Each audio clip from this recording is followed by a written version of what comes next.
Welcome to Part 3, Checking and Share Draft Account. Checking at banks and share draft accounts at credit unions are the same product by two different names. They're great accounts when you want to keep your money safe with easy access. They're good for convenience. You can withdraw cash quickly. They often come with a debit card, and you receive saving statements to show your account balance and to help you keep track. Your checkbook is a small booklet that you should keep with you to record a day-to-day balance. Get into the habit of recording every check you write into your checkbook along with your deposits and withdrawals. Your statement comes once a month and shows your month's whole history. There's also mobile banking applications you can download on your phone that works in a similar way, whatever works best for you. Here's an example of how to balance your checkbook, beginning with a starting balance. Keep track of all your debits as well as your deposits. Bouncing a check is when you have insufficient funds in your checking account to pay for a purchase.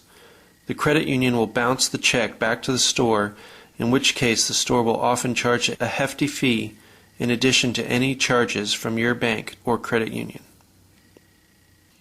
It's easy to quickly spend your money with the convenience of a debit card or checks, but if you don't continually balance your checkbook, you could get into trouble quickly.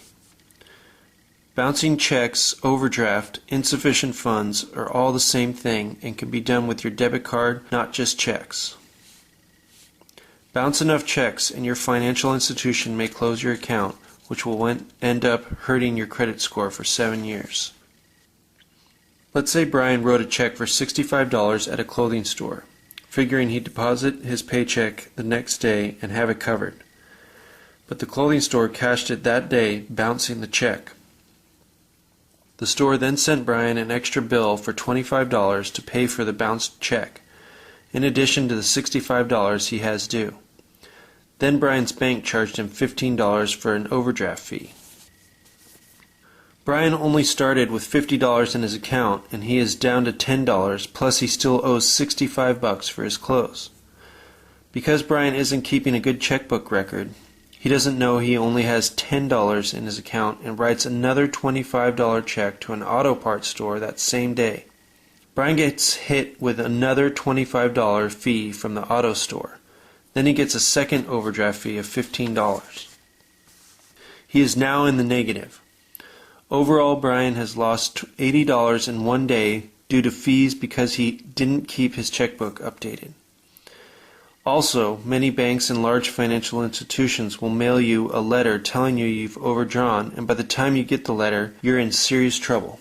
That's why you may want to have an alert set up on your checking account that will email you and let you know if you've reached a certain point, like if you only have $25 left as a reminder.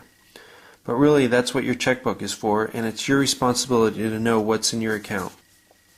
Here's some tips for keeping your checking safe. Use ink on your checks, otherwise someone could change the number or payee. Keep your unused checks in a safe place. Don't sign checks you'll deposit until you're at the credit union. Check your statement often to make sure there are no fraudulent transactions or mistakes. This concludes Part 3. Please continue by watching Part 4, Debit Cards.